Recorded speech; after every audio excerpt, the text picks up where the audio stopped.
Ready ka namang panoorin ang Stream Demonic Encounter?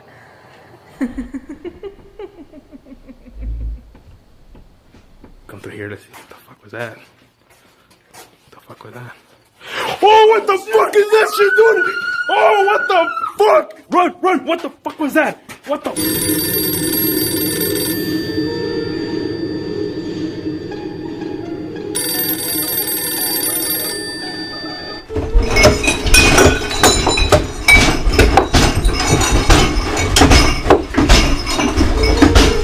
Hello mga kamulti, ngayon ay panibagong episode na naman ng mga kababalagan at mga pangyayaring hindi kayang ipaliwanag ng siyensya.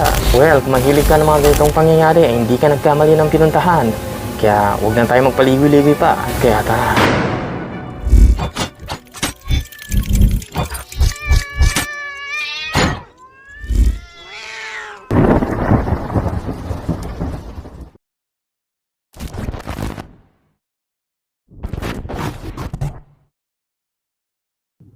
Si Luis at ang anak nitong si Leonardo ay nag-explore sa isang abandoned complex. Ito ay requested ng mga viewers nila na muling bumalik sa Devil's Mansion. Pero nang nasa lugar na sila, hindi sila makapasok dahil nakalak na ang bawat pintuan ng bahay. Kaya naman nanatili na lamang sila sa labas nito. Perrito.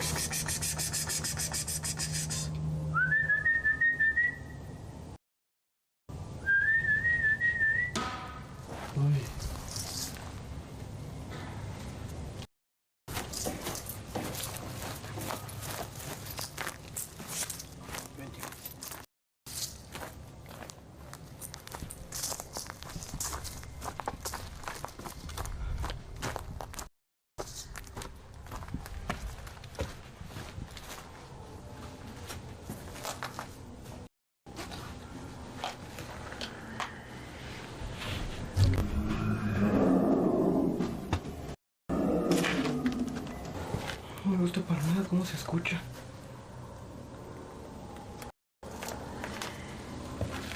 Perrito.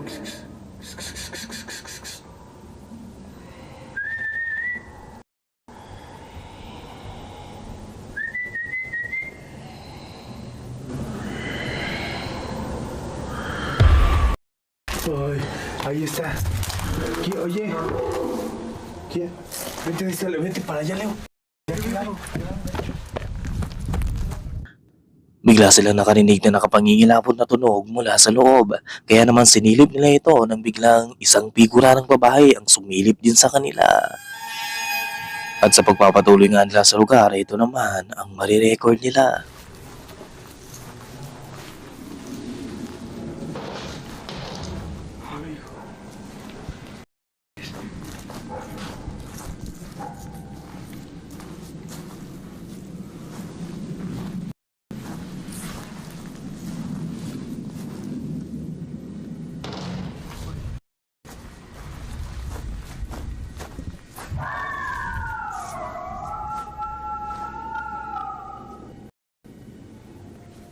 Eso fue un animal, ¿no, Leo? Sí, papá.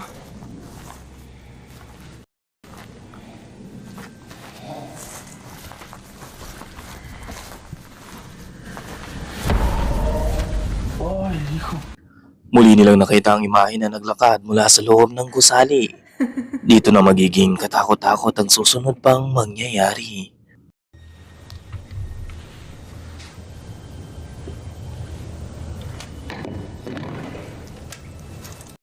No inventes.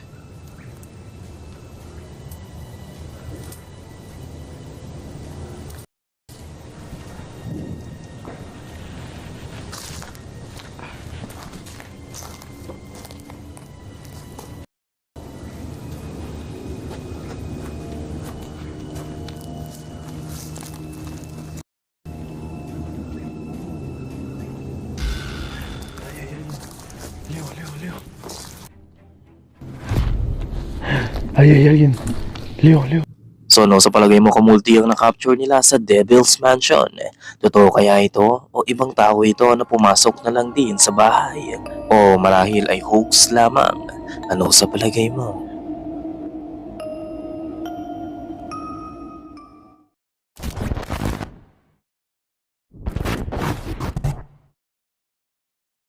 Ang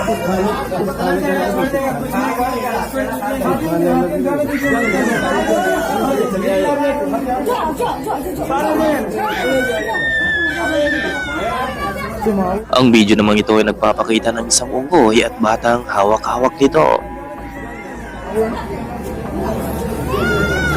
Tila ba normal lamang ito pero maririnig ang bata sa pag-iyak.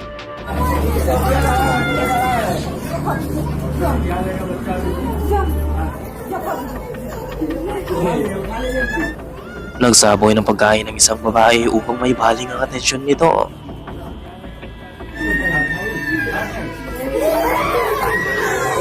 Pero hindi pa rin umalis ang unggoy at nang subukang kunin ng bata ay nagalit ang unggoy at umatake pa.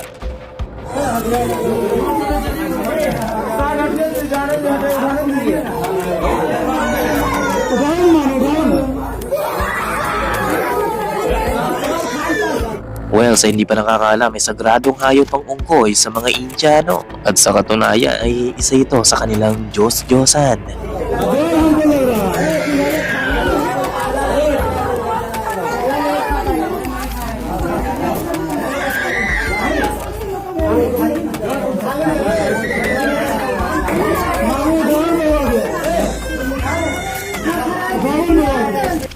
Nagkakagulo na sila sa kung paano nila ito kukunin dahil napaka-agresibo na ng unggoy.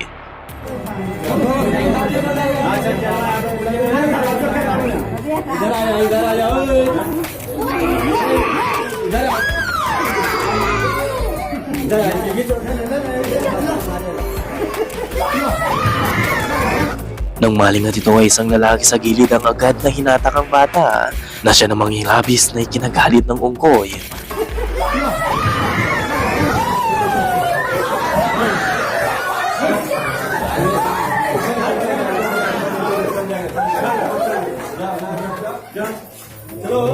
Now, I wonder kung sa Pilipino ito mangyari. Ano gagawin mo, Kamulti?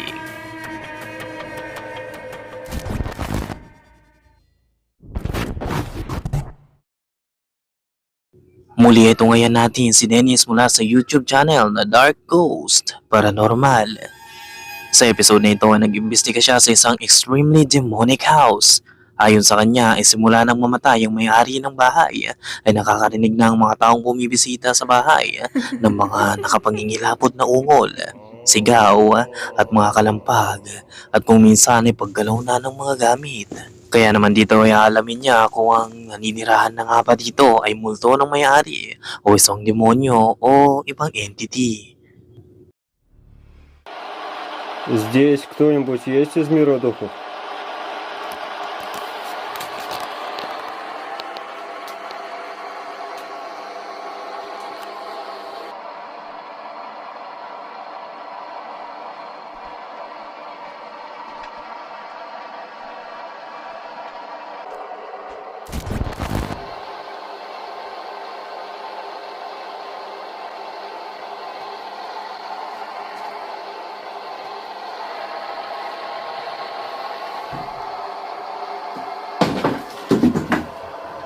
Di nga nagtagal ay nagparamdam ang entity sa kanya matapos niya itong tanungin kung nasa paligid ba ito.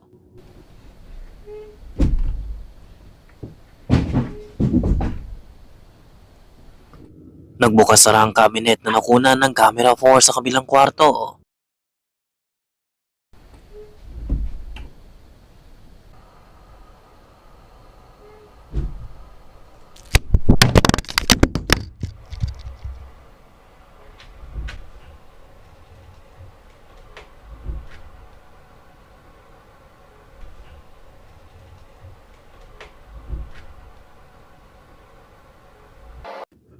Marami itong pinuntahan ni Dennis upang tignan kung sino o ano ang maaaring magpagalaw nito nang biglang ito ang mga sumunod na nangyari.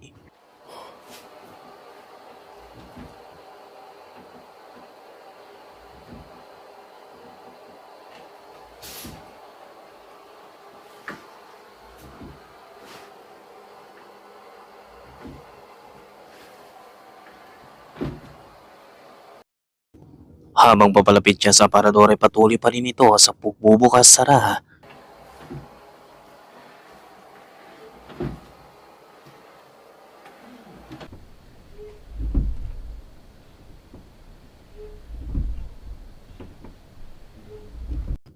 Makikita sa footage na nakukunan ng camera 4 na walang ano o sino man ang nasa loob ng aparador na siyang maaaring magpagalaw nito.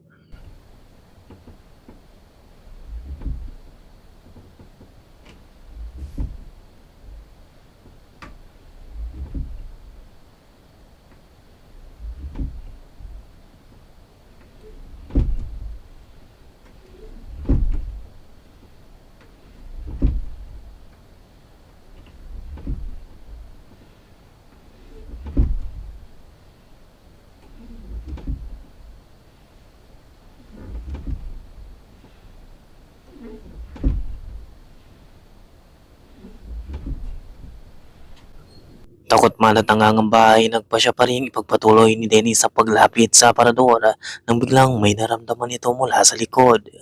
Pagmasdan mong mahigi.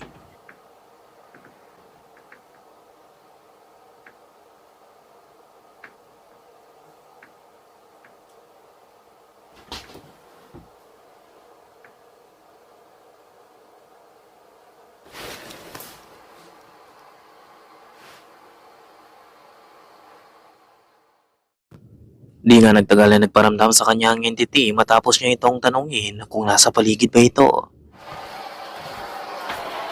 Кто ты? Ты можешь мне ответить, кто ты?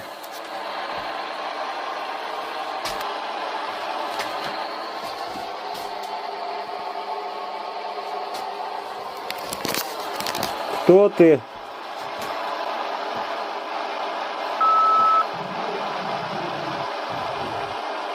Ответь мне, кто ты? Ответь мне, кто ты?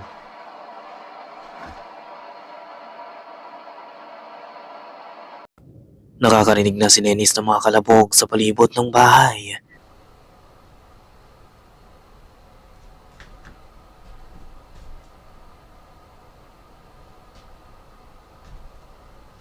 Кто ты?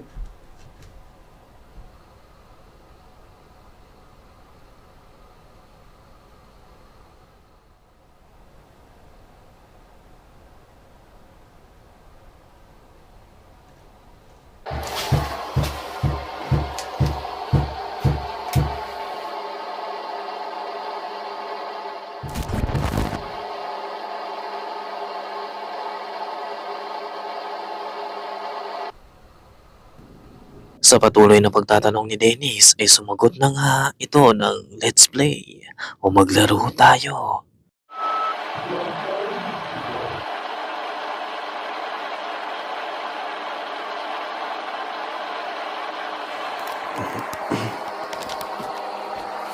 Походу, друзья, здесь демон. Dito ay napagtanto na nga ni Dennis na isang demonyo ang nasa bahay.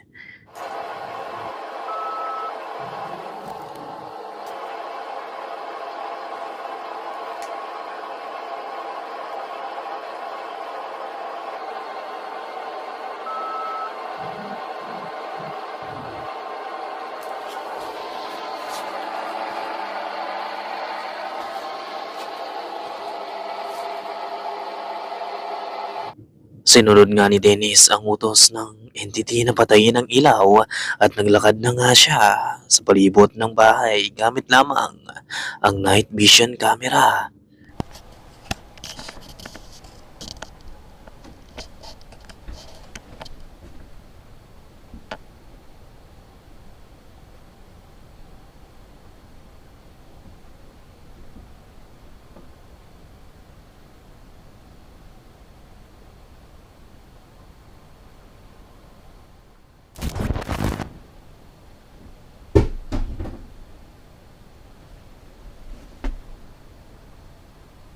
Что-то упало.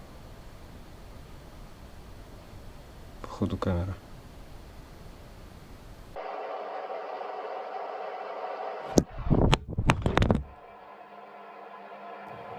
Biglang nahulog ang camera 4 sa kabilang silid.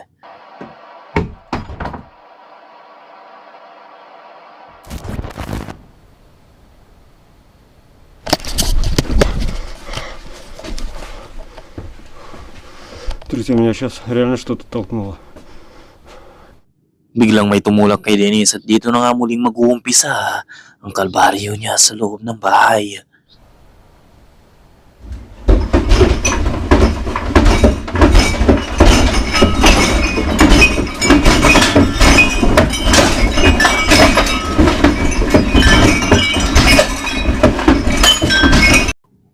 Yumayanig ang aparador na tila pa may malakas na entity nagpapagalaw nito at di pa nga dito nagtatapos dahil ang paligid ni Dennis ay mas magiging katakot-takot.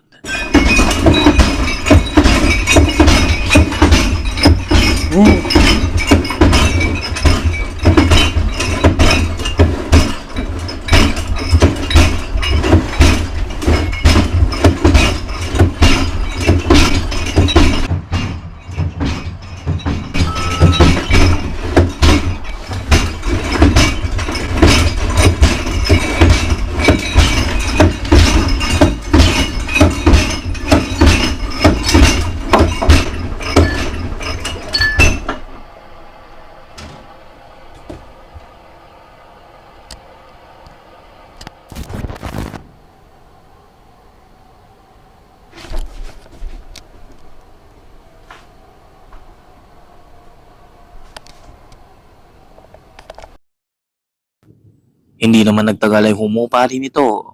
Pero yun ang inaakala ni Dennis dahil muli ay ito ang mangyayari.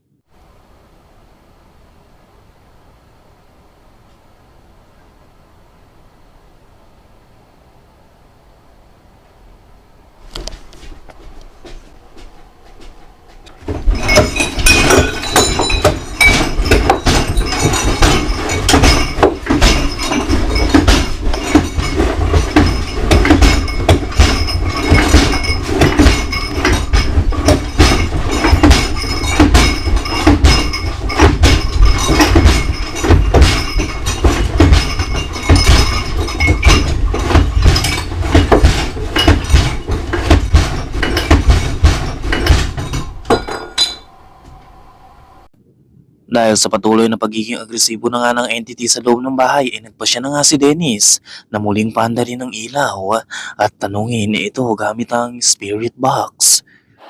Ответь, кто ты?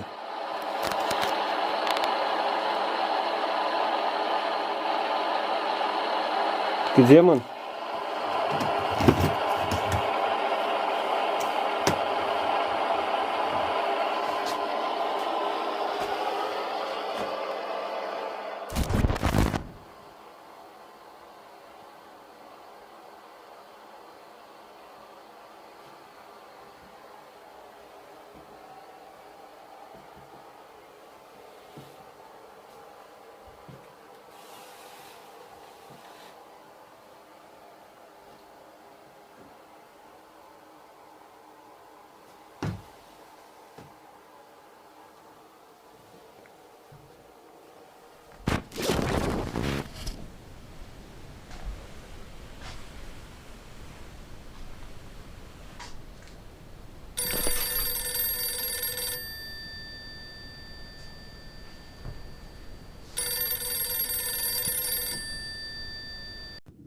Biglang nagring ang phone na nakalagay sa lamesa.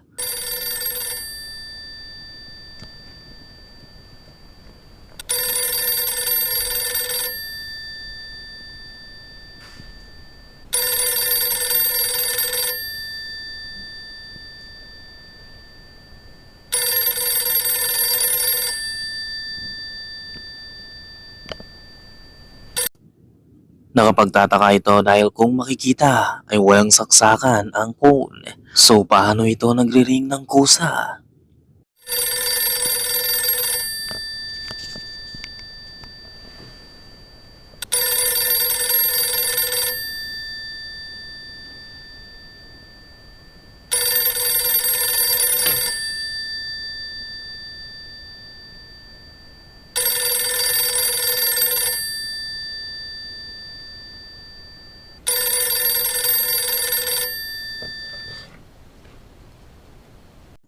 Marahan na nga itong inilagay ni Dennis sa tenga niya upang pakinggan.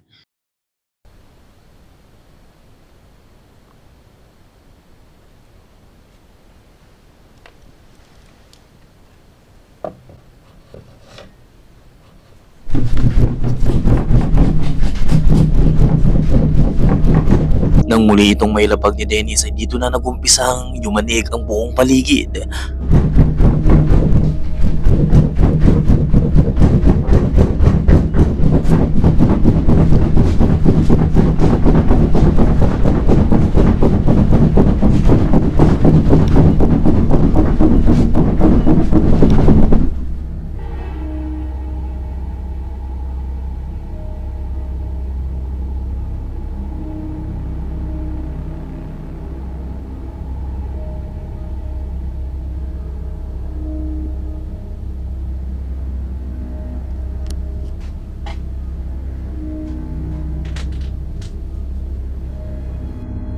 Nabatras na nga si Dennis sa labis na kaba na baka kung ano pa ang sumunod pang gawin sa kanya ng demonyong ito.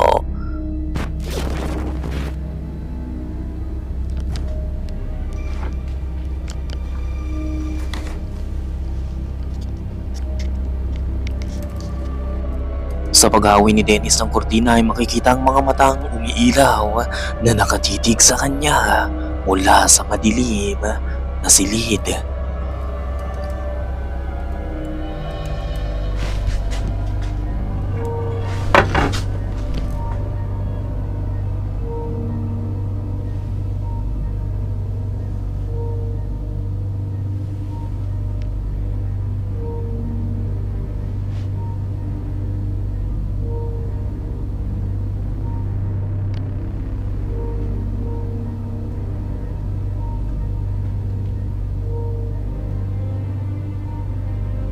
Well, kung gusto mong panoorin ang full video nito ay puntahan mo lang ang YouTube channel na Dark Ghost Paranormal.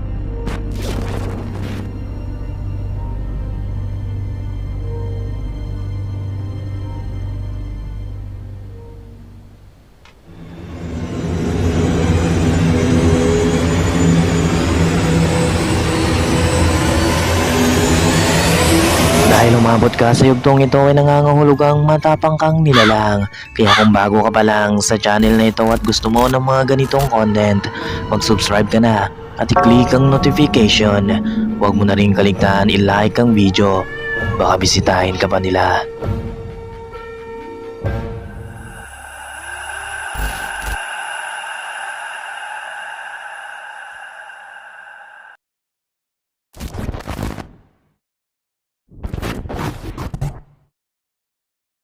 Ang grupong ito ay nag-investigate sa isang haunted place upang makuna ng sinasabing mangkukulam na nagpapakita sa lugar. Di umano'y makikita ito tuwing madaling araw, 3:00. Well, panoorin mo ang maigi. So we're in the middle desert right now. It's like 3 a.m. They say that around here, like the witch appears somewhere here. We be hearing some noises right in the back, but I don't know. What the We fuck. stay quiet. You can hear some noises right now. Oh shit! Watch. Fuck. What the fuck was that, man? What the fuck? What the fuck was that? Hold on. Don't get too close. Sa pag-uusisa nga nila ay nakarinig na nga sila ng growling sa paligid. Get too close. Hold on. What the fuck? Let's see if it come through here. Let's see. What the fuck was that? What the fuck was that? Oh, what the fuck is that shit, dude? Oh, what the fuck? Run, run! What the fuck was that? What the fuck was that shit? Gamit ang kamera nila habang naglalakad ay laking gulat nila nang makita na nga nila ang isang pikurang may mahabang buhok na siyang nakatayo sa dilim. Pero maraming skeptic ang hindi naniniwala nito. Pinamagatan din nila itong a genuine footage of a mysterious encounter in the desert. Pero ikaw, Kamulti, naniniwala ka bang real footage ito? O gawa-gawa lamang din? Ikaw na ang humusga. What the fuck was that? Oh, what the fuck is that shit, dude? Oh, what the fuck? Run, run! What the fuck was that? What the fuck was that shit?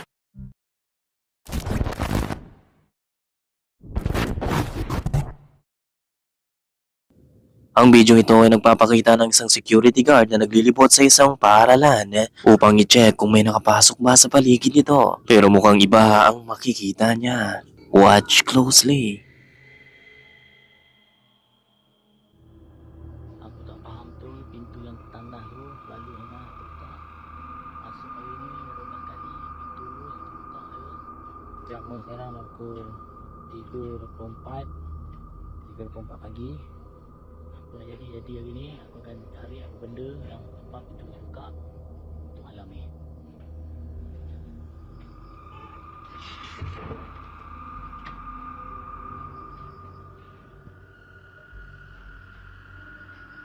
Kita tutup lah pintu dulu. Kalau terbuka balik, kita naik atas dan check sekali lagi.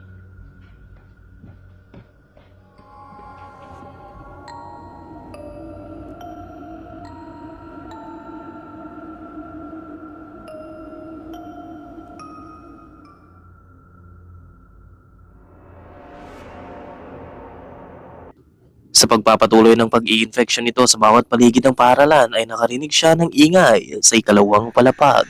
Kaya naman muli siyang bumalik rito at dito na nga ay marirecord niya ang pangyayaring hindi niya inaasahan. Pagmasdan mong maigi. Ya itulah aku baru tutup tak sampai berapa minit. Terbuka lagi pintu ni. Tengok apa yang ada kat dalam. Sial tu.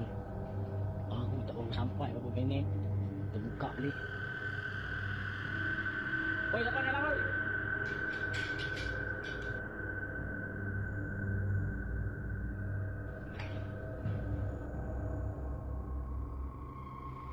Kosong.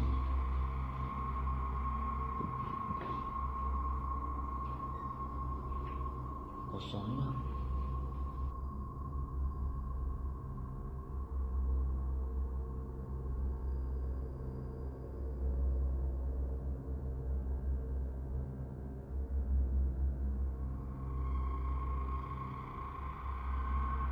Astagfirullahaladzim.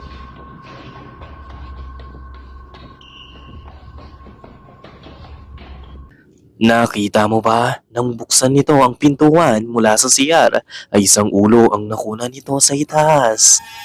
Tila ba napakatangkad nito dahil lumagpas ito sa pintuan. Dito na siya nagtatakbo ng mabilis makalayo lamang sa CR. Naniniwala ang iba na ito ay totoo dahil sa makatotohanang reaksyon ng lalaki. So ikaw multo kaya ito ng paaralan o tao lamang din? Ano sa palagay mo?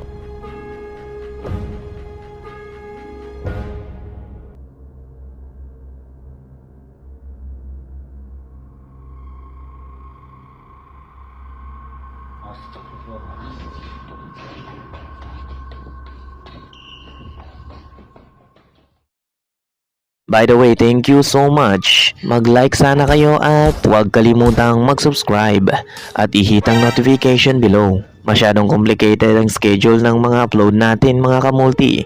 In that way, mabilis ko kayong manonotify sa mga latest uploads natin. God bless and see you again.